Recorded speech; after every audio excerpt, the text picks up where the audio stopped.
सभी को राधे राधे। आज हम पढ़ेंगे कक्षा 9 का पाठ संख्या 3 रसखान। अपन ने रसखान का जो कवि परिचय है उसको पढ़ लिया था। अब रसखान के जो सवैये हैं उसको हम पढ़ेंगे। इसका जो पहला सवैया है, मानुष हो तो वही रस खाने ब्रज गोकुल गाँव के गवारनी, जो पशु हो तो का बस मेरो चरो नित नंद की देनु मजारनी, वाहन हो तो वही गिरी को जो की हरि छत्र पूरन धारण,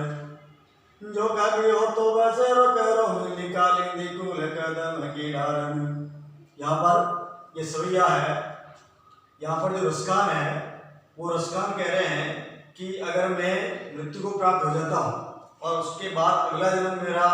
जो होना चाहिए वो किस प्रकार काम होना चाहिए, तो उनकी जो कृष्ण भक्ति है वो यहाँ पर प्रकट हो गई।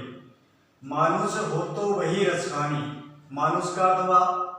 मनुष्य, मानुष का अथवा मनुष्य हो तो होता हूँ तो वही रसखानी। रसखान कह रहा है बसो, बसना या निवास करना, कहाँ ब्रज और गोकुल गांव के ग्वारन का अथवा ग्वाले। पंक्ति का अथवा रसखान कहते हैं कि हे भगवान, हे कृष्ण कन्हैया, यदि आप मुझे अगले जन्म में मनुष्य बनाते हो तो, मानुष हो तो अर्थात मनुष्य होता हूं तो, रसखान कहते हैं बसो, बसना चाहता हूं ब्रज, ब्रज का जो गोकुल गांव है उस ब्रज के गोकुल गांव के जो ग्वाले हैं उन ग्वालों के साथ में मैं निवास करना चाहता हूं। अर्थात कहने का भाव हुआ कि रसखान कहते हैं कि हे कृष्ण कन्हैया, यदि मैं मनुष्य के रूप में जन्म लेता हूं तो मुझे ब्रज का जो गोकुल गांव है उस गोकुल गांव के जो ग्वाले हैं उन ग्वालों के बीच में मुझे तू जन्म देना, अर्थात वहां पर मुझे ग्वाले के रूप में जन्म देना। फिर आगे कहते हैं जो पशु हो तो कहा बस मेरो, जो यदि पशु का अथवा पशु हो तो कहा बस मेरो, तो मेरा बस क्या चलेगा, कि जो पशु हो तो कहा बस मेरो, यदि मैं पशु बन जाता हूं तो मेरा फिर क्या बस चलने वाला है। अर्थात भगवान कृष्ण के प्रति इतनी अनन्य भक्ति है कि आप मेरे को चाहे कुछ भी हो जाए ब्रज में ही जन्म देना, गोकुल के जो ग्वाले हैं उनके साथ गाय चला लूंगा, और यदि मनुष्य नहीं बनाओ और पशु बनाते हो तो जो पशु हो तो कहाँ बस मेरो, यदि पशु बनता हूं तो मेरा क्या बस चलेगा, अर्थात मैं कुछ नहीं कर सकता हूं। लेकिन हे भगवान, हे कृष्ण कन्हैया, मेरी आपसे प्रार्थना है कि यदि आप मुझे पशु के रूप में अगले जन्म में जन्म देते हैं तो मेरी इच्छा है चरो, चरो का अथवा चरना, चरो का अथवा चरना, नित, नित का अथवा हमेशा, मैं चरना चाहता हूं हमेशा नंद की अर्थात नंद बाबा की, देनु, देनु का अर्थवा गाय, और मजारन का अर्थवा बीच में या मध्य में। पंक्ति का अर्थवा रसखान कहते हैं कि हे कृष्ण कन्हैया, यदि आप मुझे पशु बनाते हैं तो मेरा क्या बस चलेगा, अर्थात पशु बन करके मैं दुनिया में भगवान की भक्ति नहीं कर सकता हूं, पर यदि आप मुझे पशु बनाए तो भी नंद की रेणु मजारन अर्थात नंद बाबा की जो गायें हैं उन नंद बाबा की गायों के बीच में चरने वाला पशु बनना चाहता हूं और हमेशा वहीं पर चरना चाहता हूं। कहने का भाव हुआ कि यदि आप मुझे पशु भी बनाए तो नंद बाबा की गायों के बीच में चरने वाला पशु बनाना, ताकि मेरा जो भगवान के प्रति लगाव है, कृष्ण के प्रति लगाव है, वो नित बना है। फिर आगे कहते हैं पाहन हो तो वही गिरी को, जो तियो हरि छत्र पुरंदर धारण। अब यहाँ पर आगे फिर कह रहे हैं कि मनुष्य बनाओ तो गोकुल के अंदर जो ग्वाले हैं वो ग्वाला बना देना, यदि आप मुझे पशु बनाते हैं तो नंद बाबा की गायों के बीच में चलने वाला पशु बनाना, और अगर मनुष्य भी नहीं बनाते और पशु भी नहीं बनाते, यदि मुझे आप पत्थर ही बनाते हो, पाहन का अथवा पत्थर, कि हे कृष्ण कन्हैया, यदि अगले जन्म में पत्थर बनता हूं तो भी मेरी इच्छा है पाहन हो तो वही गिरी को,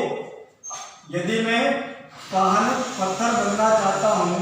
तो भी उसी गिरी को अर्थात उसी पर्वत का, अर्थात वह पर्वत पान हो तो वही हरी गिरी, पत्थर हो तो भी उसी पर्वत का, कौन सा पर्वत जो भगवान कृष्ण ने अपनी अंगुली पर उठाया था, गोवर्धन पर्वत, उस गोवर्धन पर्वत गिरी को जो कियो, जिसको कहा हरि छत्र, अर्थात भगवान ने उसको छाते के रूप में कर लिया या छाता बना लिया। पुरंदर अर्थात जो इंद्र था, उस इंद्र का गर्व दूर करने के लिए धारण का धारण किया। पंक्ति का दुआ कि यदि हे भगवान, हे कृष्ण कन्हैया, यदि आप मुझे पत्थर बनाना चाहते हो तो भी उसी गिरी का बनाना, उसी पर्वत का पत्थर बनाना जिस पर्वत को भगवान कृष्ण ने, भगवान हरि ने इंद्र का जो घमंड है वो दूर करने के लिए छत्र के रूप में धारण किया था। अर्थात मैं उसी गोवर्धन पर्वत का पत्थर बन करके अपने आप को धन्य महसूस करना चाहता हूँ, यही मेरी इच्छा है। फिर आगे पंक्ति में कहते हैं, जो खग हो तो बसेरो करो, नीली कालिंदी फूल कदम की डाल। अर्थात मनुष्य बनाओ तो ग्वाला, पशु बनाओ तो नंगी गाय के बीच चलने वाला, पत्थर बनाओ तो गोवर्धन पर्वत का, और जो खग अर्थात यदि आप मुझे अगले जन्म में मैं पक्षी बनता हूँ तो जो खग हो तो, यदि मैं पक्षी होता हूँ तो बसेरो, बसेरो का अर्थ होता निवास करना, तो मेरी इच्छा है कि मैं निवास करना चाहता हूँ, मिल करके कालिंदी,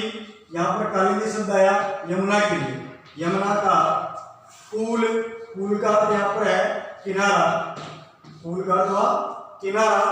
और कदम की डालन का अर्थ हुआ कदम के पेड़ की डालियां। कदम का जो पेड़ होता है उस कदम के पेड़ की डाली, डालन का अर्थ हुआ डाली। पंक्ति का अर्थ हुआ कि जो खग हो तो बसेरो करो। यहाँ पर रसकान कहते हैं कि भगवान कृष्ण का मैं इतना अनन्य भक्त हूँ, मेरी ये इच्छा है कि यदि अगले जन्म में मैं पक्षी बनता हूँ तो बसेरो करो, मिली कालिंदी फूल कदम की डाल, कि यदि मैं पक्षी भी होता हूँ, पक्षी बनता हूँ तो मेरी इच्छा है कि जो कालिंदी अर्थात यमुना का जो किनारा है, उस यमुना के किनारे पर जो कदम के पेड़ है, कदम की जो पेड़ों की डालियां हैं, उस डाली पर बैठने वाला पक्षी बनना चाहता हूं, क्योंकि उन कदम के वृक्षों पर भगवान कृष्ण भी बैठे थे, उन कदम के वृक्ष भगवान कृष्ण का बड़ा प्रेम था। इसलिए मेरी भी इच्छा है कि मैं पक्षी बन करके उस पेड़ पर बैठना चाहता हूं, ताकि मुझे उस भगवान कृष्ण का सानिध्य मिलता रहे। यहाँ पर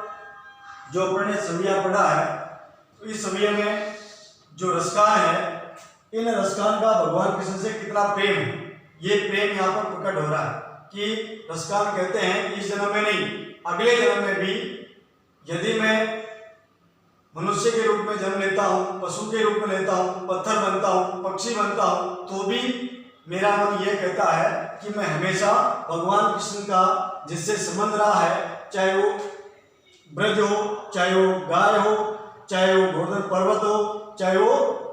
कदम के पेड़ हो, अर्थात मैं उनके सानिध्य में हर जीवन में रहना चाहता हूँ। यहाँ पर कृष्ण के प्रति रसकान की अनन्य भक्ति प्रकट हुई है। अभी अपने यहाँ पर जो शब्दार्थ लिखे हैं, इन शब्दार्थ को आप उत्तर पुस्तिका में लिखेंगे। दूसरा, अभी इसका जो सरलार्थ या हिंदी अपने करा है, उसको भी आप अपनी जो उत्तर पुस्तिका है उसमें करेंगे। इस प्रकार सबको समझ आ गया होगा। राधे राधे।